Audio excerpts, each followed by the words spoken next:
जय हिंद। स्वागत है आप सभी का अपने स्टडी अड्डा हरदोई चैनल में। तो कैसे हो आप सब? आई होप आप सब ठीक होंगे। तो आज से हम स्टार्ट कर रहे हैं पॉलिटी की क्लासेस।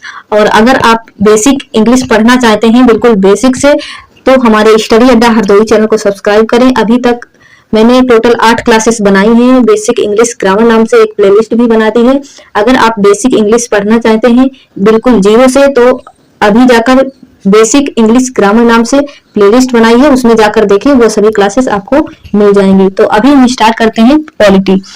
पॉलिटी में अक्सर आप सुनते होंगे कि आईपीसी और सीआरपीसी क्या होती है। आप सुने होंगे धारा और अनुच्छेद में क्या अंतर होता है, जज मजिस्ट्रेट क्या होते हैं, और अभी एक बात चल रही है समान सिविल संहिता, हिंदू मुस्लिम के लिए सेम कानून। इन सब के बारे में हम समझते हैं। देखिए, सबसे पहले हमारा संविधान आता है। हमारे देश के संविधान को कम्प्लीटली लागू किया गया था 26 जनवरी 1950 को। इसलिए 26 जनवरी को गणतंत्र दिवस यानी रिपब्लिक डे के रूप में मनाते हैं। उस दिन हम रिपब्लिक हो गए थे। रिपब्लिक का मतलब होता है जो राष्ट्र का प्रमुख है, जैसे हमारे राष्ट्रपति, उनका कभी भी चुनाव होगा तो वो वंशानुगत नहीं होगा। तो जब कभी राष्ट्र के प्रमुख का चुनाव वंशानुगत ना हो तो उसे हम रिपब्लिक कहते हैं या गणतंत्र कहते हैं। तो हम लोग गणतंत्र में आते हैं। ये जो संविधान है इसमें हर चीजें लिखी गई हैं। इसमें मेन चीजें लिखी गई हैं। लिखा गया है देश कैसे चलेगा, केंद्र सरकार कैसे चलेगी, कहां कहां पर राज्य सरकार कार्य करेगी और कहां कहां पर सेंट्रल गवर्नमेंट काम करेगी। जिसमें सेंट्रल गवर्नमेंट का काम करेगी, जैसे रेलवे सेंट्रल गवर्नमेंट के हाथ में है, तो जबकि रेलवे में राज्य सरकार कुछ भी नहीं कर सकती है। पोस्ट ऑफिस में बैंक पोस्ट ऑफिस, ये सब किसके हाथ में? सेंट्रल गवर्नमेंट के हाथ में है। तो इसमें सरकार कैसे चलेगी, कैसे राष्ट्रपति शपथ लेंगे, कैसे प्रधानमंत्री शपथ लेंगे, किसकी कितनी शक्ति होगी, एक सामान्य विधायक की कितनी शक्ति होगी, ये सारी चीजें इसी संविधान में चर्चा की गई है। इसमें नागरिकता की भी चर्चा की गई है, कौन हमारे यहाँ का नागरिक है और कौन नागरिक होने के नाते उसे कौन कौन से अधिकार हैं, कौन है जो रह सकता है लेकिन नागरिक नहीं है, इसमें नया कानून कैसे बनाया जा सकता है, वर्तमान कानून को कैसे हटाया जा सकता है। ये सभी चर्चाएं इसी संविधान में है। कोई भी कानून आप हिंदुस्तान में बना सकते हैं, लेकिन उसका जो आधार रखा जाता है, इसमें ऐसा नहीं है जो इस संविधान में मना किया गया है वो बना देंगे। जैसे इसमें कहा गया है हर व्यक्ति का अधिकार है वो वोट डाल सकता है। अब आप ऐसा नहीं कर सकते हैं उसके जाति धर्म के आधार पर उसका वोटर लिस्ट में से नाम ही हटा दे। जब इस संविधान को बनाया जा रहा था तो इसको कोशिश ऐसा किया गया कि जब भी हमें कोई संविधान में जरूरत पड़े कोई चीज खोजने की, तो फटाक से उस चीज को हम ढूंढ लें। अगर संविधान को कहानी की तरह लिख देते तो पता नहीं चलता कि किस पेज में क्या चीज लिखी है। तो इसको पॉइंट टू पॉइंट लिखा गया है ताकि खोजने में आसानी रहे। जैसे आप खोजते हैं किताब में उसके पेज नंबर के हिसाब से खोजते हैं, तो उसी तरह से संविधान में जो खोजेंगे तो पॉइंट टू पॉइंट चीजें लिखी गई हैं, पॉइंट के हिसाब से खोजेंगे और उस पॉइंट को अनुच्छेद या इंग्लिश में आर्टिकल कहते हैं। वर्तमान में टोटल 395 अनुच्छेद हैं। अब बात करती हूँ सिविल कानून की। तो सिविल कानून उसे कहते हैं जिसमें मारपीट, गुंडागर्दी, डकैती, रेप, धमकी, ये सब चीजें नहीं रहती हैं। पैसे से रिलेटेड मामले को हम सिविल मामला कहते हैं। जैसे किसी ने आपका खेत जोत लिया, शादी ब्याह का मैटर, ये सब सिविल के अंतर्गत आता है। तो इसमें सिविल लॉ बनाए जाते हैं। ये भी एक मोटी किताब है। इस किताब में ऐसी बातें नहीं लिखेंगे जो हमारे मेन संविधान के उल्टा हो। ये सिविल कानून है। इसके अलावा और भी कानून है, जैसे प्रॉपर्टी कानून है कि कौन सी प्रॉपर्टी किसकी होगी। जैसे अगर हमने कोई जमीन खरीदी है तो वो हमारी इच्छा पे डिपेंड करता है कि हम अपने बच्चों को जमीन वो देंगे या नहीं देंगे। लेकिन जो प्रॉपर्टी हमें हमारे दादा से मिली है उसमें हमारे बच्चों का पूरा अधिकार है कि वो हमारे बच्चों को भी मिले। तो इस तरह के नियम जो होते हैं वो उसे हम क्या कहते हैं? प्रॉपर्टी नियम। तो एक अलग, इसके लिए भी एक अलग किताब है, लेकिन ये भी सिविल का मामला है। एक लॉ ऑफ कॉन्ट्रैक्ट है। लॉ ऑफ कॉन्ट्रैक्ट क्या होता है? जैसे मान लीजिए आपने साइन कर दिए हैं, आपके यहाँ 1 साल काम करेंगे, आप 1 ही महीने में भाग रहे हैं, जिसे हम लोग क्या कहते हैं? एग्रीमेंट। ये भी एक तरह की किताब है, लेकिन इन सभी किताबों को ध्यान में रखकर बनाया गया है कि हमारा जो मेन संविधान है उसके उल्टा ना हो। जब हम गुलाम थे, हिंदू पर्सनल लॉ और मुस्लिम पर्सनल लॉ ये तब से चली आ रही है, जिसे हिंदू कोड और मुस्लिम कोड कहते हैं।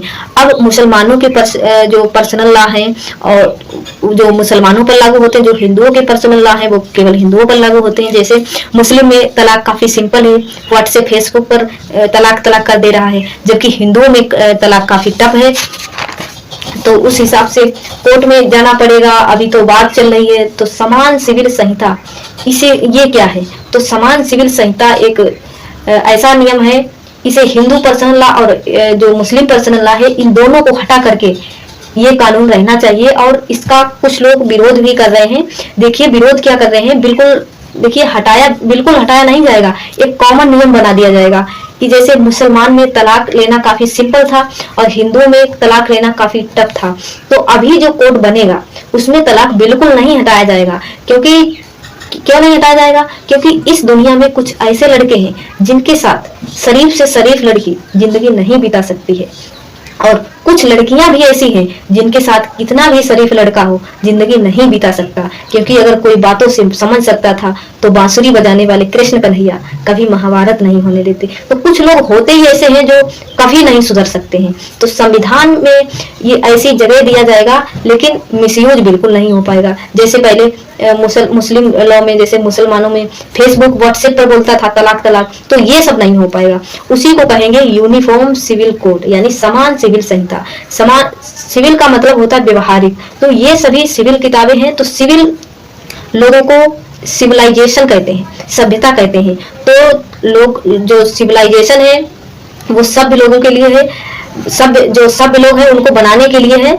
तो ये सिविल लॉ, इन्हें हम दीवानी भी कहते हैं। सिविल मुकदमे के निपटारे के लिए जो नियम कानून हैं उनको सिविल प्रोसीजर कोड कहते हैं, जिसे हम सीपीसी के नाम से जानते हैं। अब इसे सीपीसी के तहत आप इन सिविल लॉ में किसी भी लॉ का उल्लंघन करेंगे तो आप पर मुकदमा चलेगा। कितने साल चलेगा, कब तक फैसला आएगा, डिपेंड नहीं करता, वो कोर्ट का मैटर है। लेकिन जब भी फैसला आते हैं इस पे, तो इस पर आपको दंड नहीं दिया जाएगा, आप पर आर्थिक जुर्माना लगाया जाएगा, मुआवजा दिया जाएगा। जैसे हमने इन सिविल कानून में से कोई भी नियम तोड़ दिया तो हमें जेल नहीं होगी, हम पर आर्थिक जुर्माना लगाया जाएगा। अगर हम पैसा नहीं भरते हैं तब हमें जेल भेज सकती है, डायरेक्ट जेल हम नहीं जा सकते।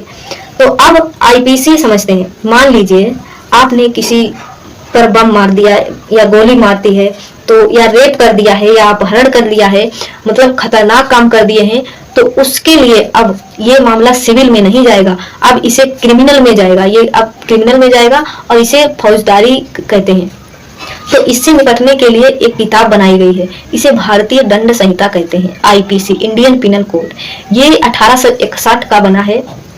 इसमें परिभाषा दी गई है कि मर्डर किसे कहते हैं और मर्डर करने पर पुलिस किस धारा के तहत गिरफ्तार करेगी। जिस तरह से हमारे संविधान में पॉइंट टू पॉइंट बातें लिखी गई हैं, उसी तरह इसमें भी पॉइंट टू पॉइंट बातें लिखी गई हैं, लेकिन इसे अनुच्छेद न कह करके इसे धारा या सेक्शन कहते हैं। इसमें टोटल 511 धाराएं हैं। इसमें हत्या की कोशिश की गई है तो 307 लगेगा, अगर हत्या कर दी गई है तो 302 लगेगा, जैसे 376 बलात्कार पर लगता है।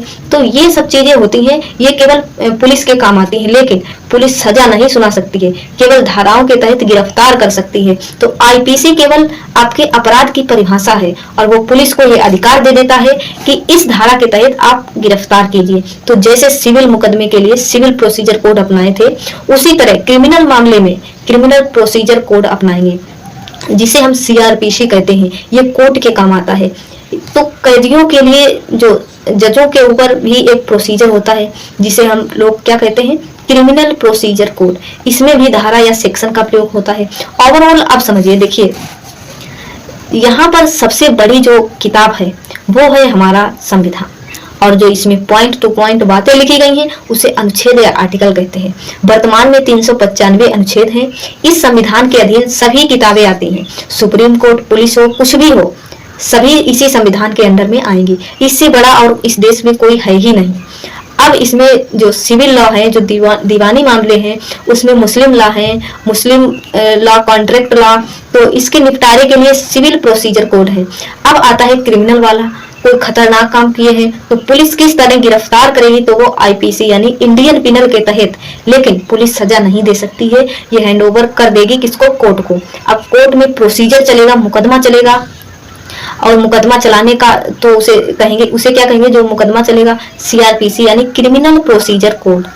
तो आई होप आपको ये समझ में आई, और ये आज पॉलिटी की फर्स्ट क्लास है। इसी प्रकार से हम सभी अनुच्छेद और धाराओं के बारे में डिटेल से पढ़ेंगे और डेली आपकी क्लासेस आती रहेंगी। तो कैसी लगी क्लास? अगर क्लास अच्छी लगी तो वीडियो को लाइक करें, चैनल को सब्सक्राइब करें।